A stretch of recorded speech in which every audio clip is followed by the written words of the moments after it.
Voltamos e vamos direto com o professor Giba. É hora de mais uma aula de Química e dessa vez vamos saber mais sobre eletronegatividade. Bons estudos!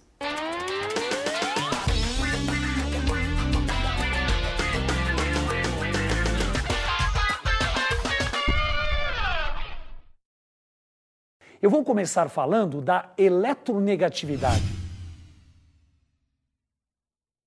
Venha comigo, venha comigo. Eletronegatividade. O que seria eletronegatividade? A capacidade, a tendência que o átomo tem de ganhar elétrons numa ligação.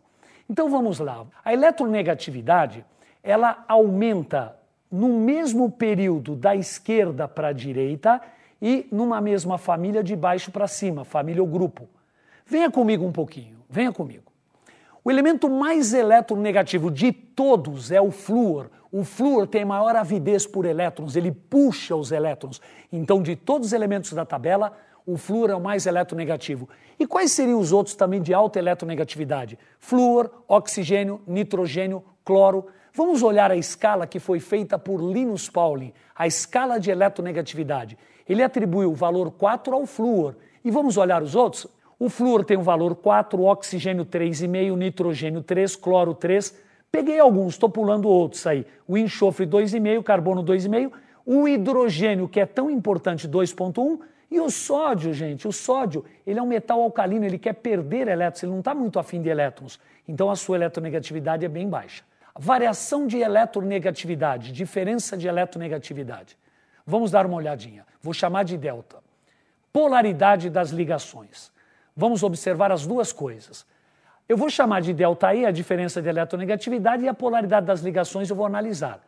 Se você olhar aqui, ó, cloro com cloro, a variação de eletronegatividade é zero, porque os dois têm a mesma eletronegatividade, além do que corresponde ao mesmo elemento. Isso é uma ligação covalente apolar. Venha comigo, venha comigo. Por que é uma ligação apolar? Primeiro, porque é covalente. O cloro tem 7 elétrons na última camada, o outro tem 7. Pela regra ou teoria do octeto, ele quer ficar com 8. Então, eles compartilham um par de elétrons. Ou seja, o par de elétrons vai servir para os dois. Se serve para os dois, é porque covale. Se covale, é uma ligação covalente. Se os dois puxam com a mesma força, é uma ligação covalente apolar. Quer dizer, não tem polo. Vamos lá, pessoal? Vamos dar sequência à tela? Venha comigo. HCl, cloreto de hidrogênio. O cloro tem eletronegatividade 3, o hidrogênio 2,1, o ΔE dá 0,9. Veja que isso é uma ligação covalente polar, porque existe uma diferença de eletronegatividade. A gente diz que a densidade eletrônica sobre o cloro é maior. Há uma deformação da nuvem eletrônica e os elétrons estão mais em cima do cloro. No caso da ligação iônica, a diferença de eletronegatividade é ainda mais acentuada. O cloro é 3, o sódio é 0,9. A diferença sobrepujou 2. É uma ligação iônica, ou seja, já arrancou os elétrons, formou o ânion cloreto e o cátion sódio. Então observe, a polaridade da ligação aumenta. Começa com covalente apolar, covalente polar e a mais polar de todas, que é iônica. Venha comigo. Quando eu falo em molécula, eu tenho ligações covalentes. A molécula é caracterizada por ligações covalentes. Porém, uma molécula pode ter mais de uma ligação covalente. Se você pegar o metano, por exemplo, CH4, o carbono faz 4 ligações covalentes. Como que eu posso analisar se a molécula toda está polar ou apolar? Venha comigo. Observe, vou pegar novamente o cloreto de hidrogênio, que em solução aquosa é chamado de ácido clorídrico. O que acontece com o cloreto de hidrogênio? O cloro é mais eletronegativo que o hidrogênio. Então ele puxa o par de elétrons, ele fica carregado negativamente e o hidrogênio positivamente. Essa é a letra delta minúscula do grego, negativo, positivo. Criou-se um dipolo, esse dipolo é chamado vetor momento de dipolo ou momento dipolar. Observe uma coisa, essa letra mi do grego está puxando os elétrons para cá. Então, venha comigo, um vetor tem 3 características. Quais são? Módulo, intensidade, direção e sentido. A intensidade do vetor momento dipolar depende da diferença de eletronegatividade. A direção pode ser horizontal, vertical, depende da estrutura molecular e o sentido é do menos eletronegativo para o mais eletronegativo. Ora, se uma molécula pode ter mais de uma ligação, ela pode ter mais de um vetor. Então, o que eu vou ter que fazer? Calcular a resultante. Acompanhe na tela, para você ver que legal, para analisarmos a polaridade da molécula como um todo. Molécula. Se o vetor resultante der nulo, é apolar. Se ele der diferente do vetor nulo, é uma molécula polar. E esse vetor resultante é o momento dipolar resultante ou vetor resultante. Vamos dar sequência. Amigo ou amiga, eu vou falar de um composto muito importante, um solvente chamado tetracloreto de carbono, ou tetraclorometano, que é o CCl4. Venha comigo. Observe a estrutura do tetracloreto de carbono, o CCl4. O carbono encontra-se no centro de um tetraedro e nos vértices você tem o cloro. Os 4 cloros estão ligados, cada um deles no vértice do tetraedro. Observe uma coisa. O que é um tetraedro? O tetraedro não deixa de ser uma pirâmide. A pirâmide ela tem uma base poligonal e um vértice. Só que normalmente quando a gente fala em pirâmide, todo mundo pensa nas pirâmides do Egito, que tem base quadrada. Mas o tetraedro ele tem base triangular. Com isso ele passa a ter 4 faces. Um poliedro vai ter as faces. O que quer dizer tetraedro? Ele tem 4 faces e é um tetraedro regular. As 4 faces são iguais. Então vamos acompanhar aqui. O carbono está no centro do tetraedro, sua geometria é tetraédrica no tetracloreto de carbono, né, melhor dizendo. O ângulo é 109 graus e 28 minutos. Agora veja que interessante. O cloro é mais eletronegativo que o carbono. Então ele puxa os elétrons para o seu lado, aparecerão 4 vetores. Esses 4 vetores vão se anular. Por que eles vão se anular? Por quê? Venha comigo. Eles têm a mesma intensidade e os ângulos são iguais. Então, se você tiver uma bolinha puxando com 109, 28, 109, 28, 109, 28, 109, 28, o que acontece? A bolinha não sairia do lugar. Ou seja, a resultante vai dar o vetor nulo. Então, a molécula de tetracloreto de carbono é uma molécula apolar. A resultante deu nula, ou seja, o vetor momento dipolar resultante deu vetor nulo. Beleza? Vamos comparar agora com uma das coisas mais importantes na nossa vida, né? A água. Vamos lá, pessoal. A água, ela tem uma estrutura muito importante que é uma geometria angular. Se você imaginar o tetraedro, o oxigênio está no centro do tetraedro e os hidrogênios estão em 2 vértices. Porém, o oxigênio, venha comigo, o oxigênio é da família 6A, o grupo 16. Ele tem 6 elétrons na camada de valência. Existe uma teoria muito importante, que é a teoria da repulsão dos pares eletrônicos da camada de valência. Par de elétrons repele par de elétrons. Toda vez que houver 4 pares de elétrons, eles se direcionam para os vértices de um tetraedro. Então venha comigo. O oxigênio está no centro do tetraedro, tem um hidrogênio aqui, outro aqui, e sobraram 2 pares de elétrons. Alguém me perguntaria, ô Giba, mas então a água é tetraédrica? Não, porque quem determina a geometria são os núcleos. Os elétrons orientam, mas quem determina são os núcleos. E só há 2 vértices sendo pegos. Então a água tem uma geometria angular. Ora, se eu quero analisar a polaridade dessa molécula, o que eu tenho que fazer? Pensar nos vetores. O oxigênio é mais eletronegativo, a resultante deu para cá. Se eu somar os 2 vetores, o vetor resultante dá diferente do vetor nulo. Então a água é uma molécula muito polarizada. Observe o que será que acarreta esse fato da água ser muito polarizada. A solubilidade tem uma regra geral, é lógico que tem exceções, mas a regra é a seguinte: semelhante dissolve semelhante. Substância polar tende a dissolver em polar. Apolar tende a dissolver em apolar. Semelhante quanto à polaridade da substância. Beleza, pessoal? Vamos acompanhar, você vai ver que legal que é isso. Olhem só.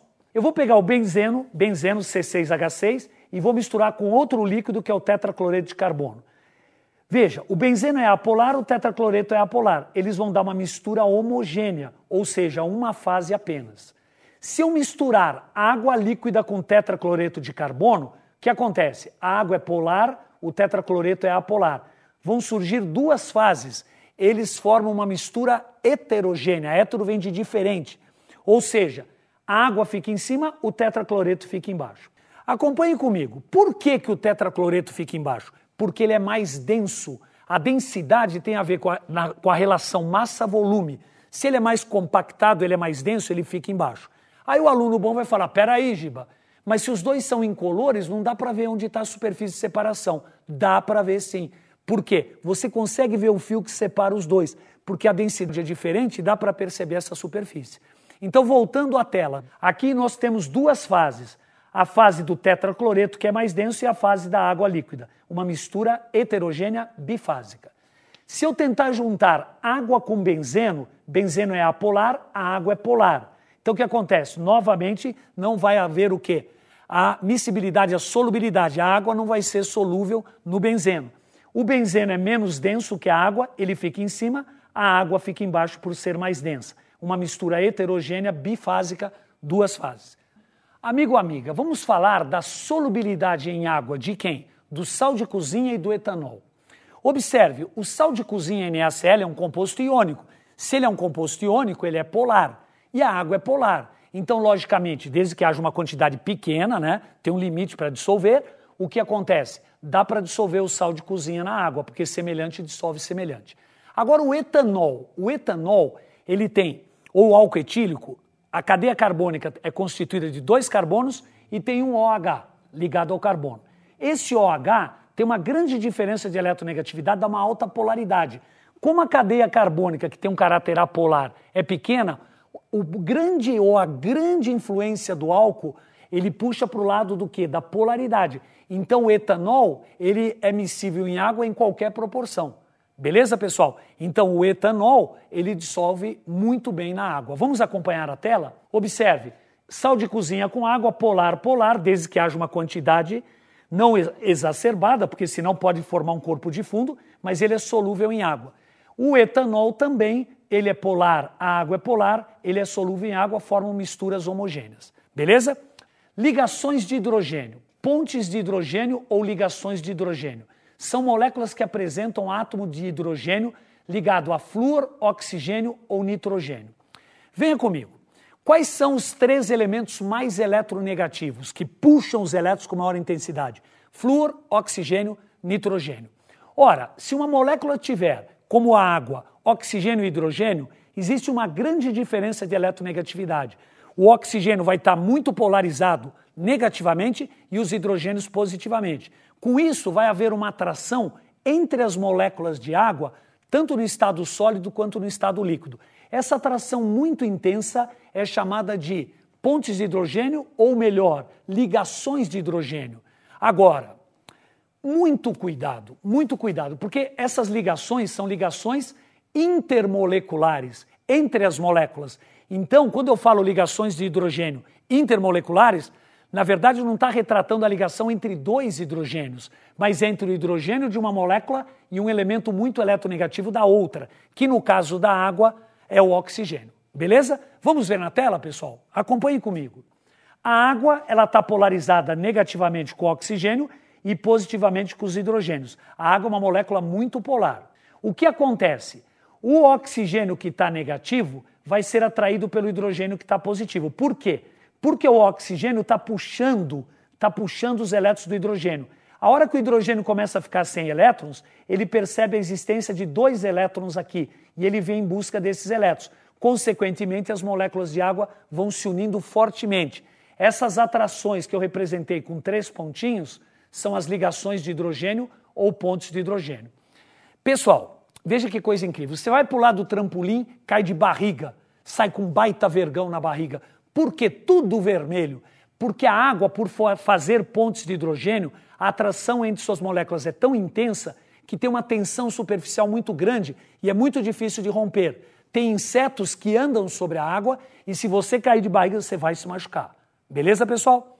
Vamos voltar um pouquinho para a tela? Você vai ver que legal. Observe. O oxigênio é do grupo 16 da tabela periódica, antiga família 6A. Grupo 16, família dos calcogênios. A eletronegatividade aumenta na mesma família de baixo para cima. Então veja, telúrio, selênio, enxofre e oxigênio, o oxigênio é o mais eletronegativo. E a massa molecular, se eu pegar os hidretos dessa família, ela vai aumentando para baixo. A água é mais leve, H2S, H2SE, H2TE está aumentando a massa molecular. Observe agora esse gráfico. Nós vamos fazer um gráfico que retrata ponto de ebulição, a temperatura que ferve e a massa molecular.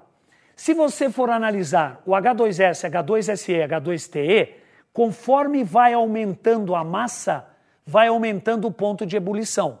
Concorda ou não? Está ficando mais pesado, mais difícil para ferver. A água era para estar aqui embaixo, aqui embaixo. Por que a água está lá em cima? Por que a água tem um ponto de ebulição tão alto? Porque a água se une, as suas moléculas, no estado líquido e estado sólido, se unem através de ligações de hidrogênio ou pontes de hidrogênio, que dificulta a ida ao estado gasoso. Beleza, pessoal? Vamos analisar um pouquinho mais. Amigo ou amiga, eu vou enfatizar agora um tópico muito importante da química e da física, que é a termoquímica. A termoquímica, ela permeia também na física. Por quê? Porque ela pode falar de mudança de estado, ela pode falar de reações químicas, ou seja, a termoquímica vai se preocupar com a energia, mas a energia na forma de calor sob pressão constante. O que eu estou querendo dizer com isso? Você tem um corpo quente e um corpo frio. Quando você encosta os dois, a passagem de calor do corpo quente para o corpo frio. Essa transferência de calor vai ser estudada na termoquímica. E vai ser usada também a grandeza, a entalpia, que está associada à energia, mas na forma de calor.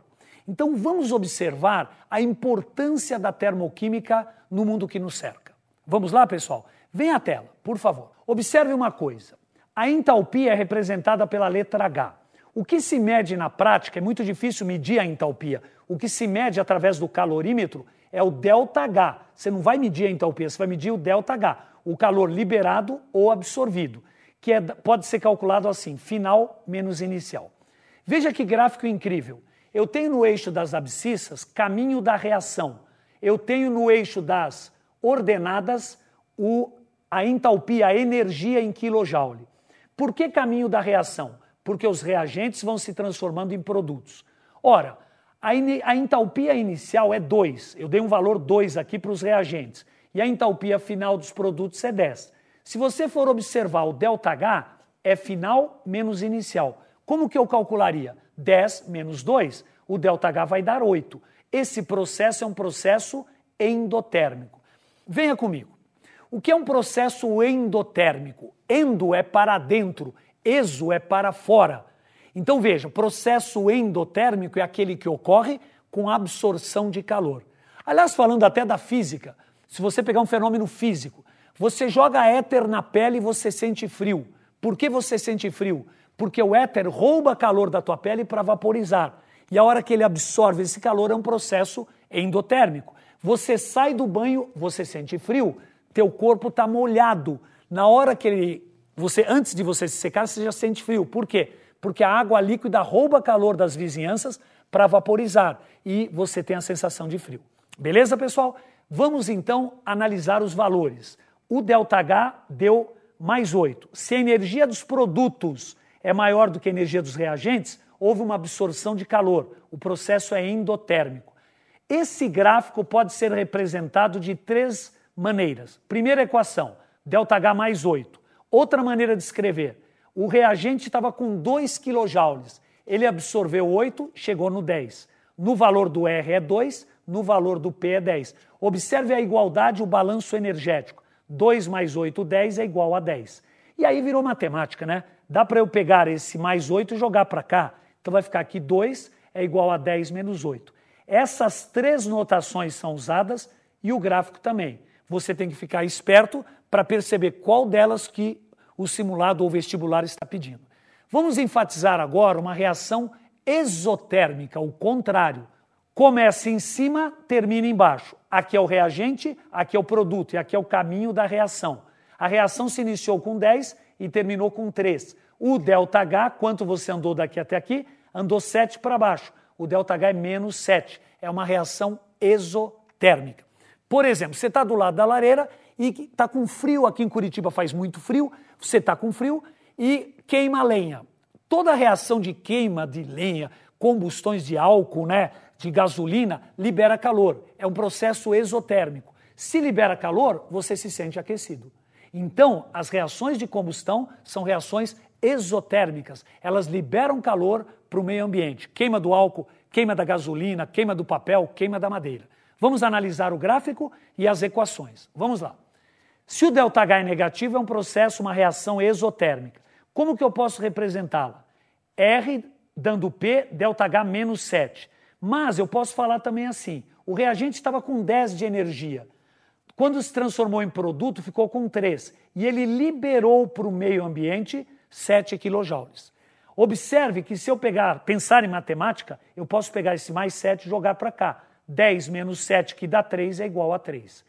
Então, mais uma vez eu insisto, ou cai o gráfico ou caem as equações. Você tem que ficar esperto para discernir cada caso. Beleza, pessoal? Gás hidrogênio, que é o combustível do futuro, né? Uma curiosidade. Você escuta assim, gás hidrogênio, mas o que dá a queima desse gás? Vai pela etimologia, o significado das palavras. Hidrogênio, hidrogênio. Hidro lembra água, genética, formar. Então, hidrogênio significa formador de água. Beleza? A queima do hidrogênio, na verdade, o hidrogênio é um combustível limpo, porque sua queima produz água. Vamos dar uma olhadinha? Venha comigo. A queima do hidrogênio pode ser assim equacionado. O hidrogênio é o combustível, o oxigênio é o comburente e o produto da água. No estado padrão, que a gente representa por essa bolinha, o ΔH de combustão dele é menos 286 kJ por mol. Veja que essa reação é uma reação exotérmica e essa entalpia é chamada entalpia padrão de combustão. Ora, a queima do hidrogênio está liberando energia, calor para o meio ambiente. Vamos analisar como que eles podem perguntar isso em vestibular. Vamos à tela. Observe, você tem um gráfico de entalpia, aqui tem H2 mais meio de O2 dando água. Quando o coeficiente é 1, não há nem necessidade de escrever 1H2, basta deixar H2 mais meio de O2 dando água. Observe que o ΔH é negativo. Lembra que a gente comentou? Quando é uma reação exotérmica, o ΔH é negativo. Vamos lá, pessoal, olhando para a tela.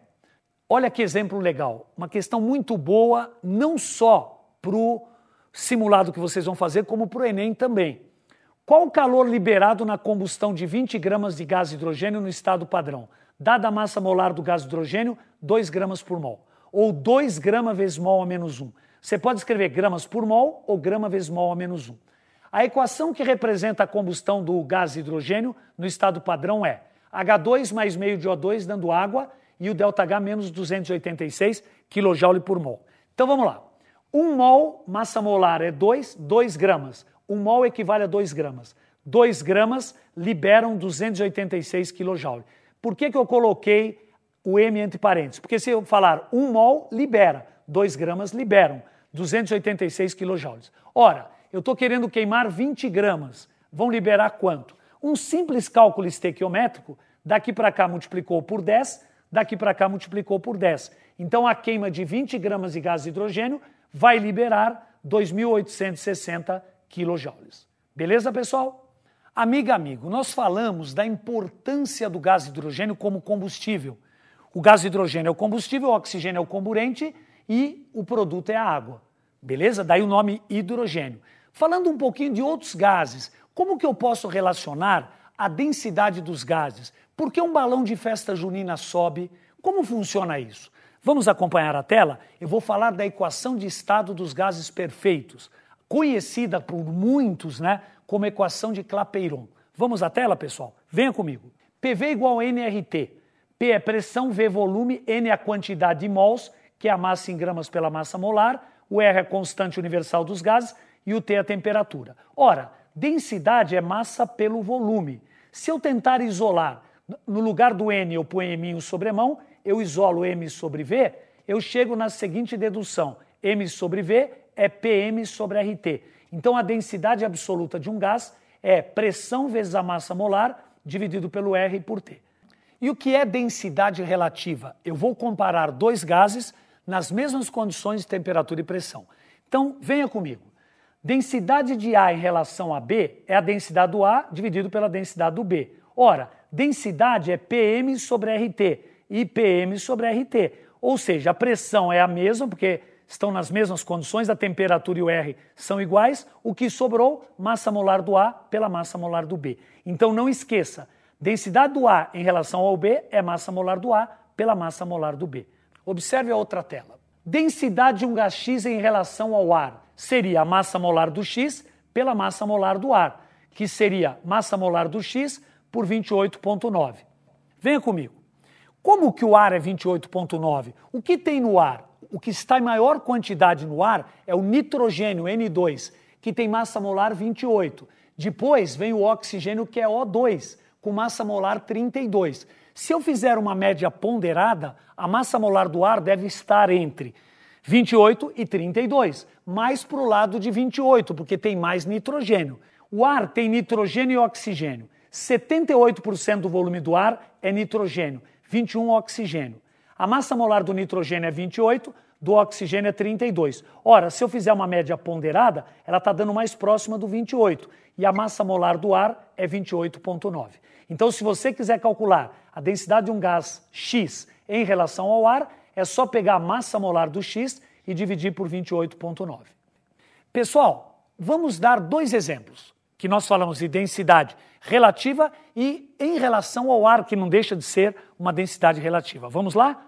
Densidade do gás carbônico em relação ao hélio. É só pegar a massa molar do CO2, que é 44, e dividir por 4, que é do hélio. Isso vai dar 11. Densidade relativa não tem unidade, você está comparando as duas. Densidade do CO2 em relação ao ar. É a massa molar do CO2, 44, dividido por 28,9, que é a massa molar do ar, que dá 1,52. Beleza? Observe uma coisa. Você tem um balão, aqui é um poste, tem amarradinho balão de hélio, balão de hidrogênio, balão de CO2. A massa molar do hidrogênio é 2. Veja que ele é mais leve que o ar, então o balão de hidrogênio sobe. O hélio, a massa molar dele é 4, ele é mais leve que o ar, então ele sobe. O CO2 é 44, é mais pesado que o ar, ele desce. O aluno bom vai falar o seguinte, peraí, Giba, o balão sobe porque ele é mais leve que o ar ou o balão sobe porque ele é menos denso? Ora, gente, a relação das densidades é a relação das massas molares. Então você pode falar que o balão sobe porque é mais leve que o ar, sua massa molar é menor que 28,9, ou o balão sobe por quê? Porque ele é menos denso. Beleza? Então olha que interessante. Se você analisar aqui, o que dá para concluir? Que o hélio sobe, o hidrogênio sobe e o CO2 desce. Aí vem a grande pergunta para nós fecharmos esse assunto. Mas, ô Giba, e o balão de festa junina não tem uma tocha lá dentro? Tem. A hora que você acende a tocha, você esquenta o ar dentro do balão. A hora que o ar fica quente, o que acontece? Ele expande, diminui a densidade, ele sobe. A hora que apaga a tocha, o ar esfria e desce. Por isso que o ar quente sobe. Venha comigo, observe que interessante isso. A fórmula da densidade é PM sobre RT. Então a densidade, no caso do balão, PMR. P é a pressão, que é constante. Balão de festa junina. M é a massa molar do ar, que é 28,9. E o R é uma constante. Esse tripé aqui é constante. Ora, se você acende a tocha, você aumenta a temperatura. Aumentando a temperatura, o resto está constante, a densidade diminui. Vamos concluir então? Quando você aumenta a temperatura no balão de festa junina, você diminui a densidade e o balão sobe. Beleza, pessoal? Muito sucesso na busca da sua vocação, porque a vocação é a felicidade de exercer o ofício da paixão, o ofício da paixão. E acredite na sua vocação, ela é o sentido da tua vida. Um grande abraço no coração de todos vocês, do professor Giba de Química. Tchau, pessoal!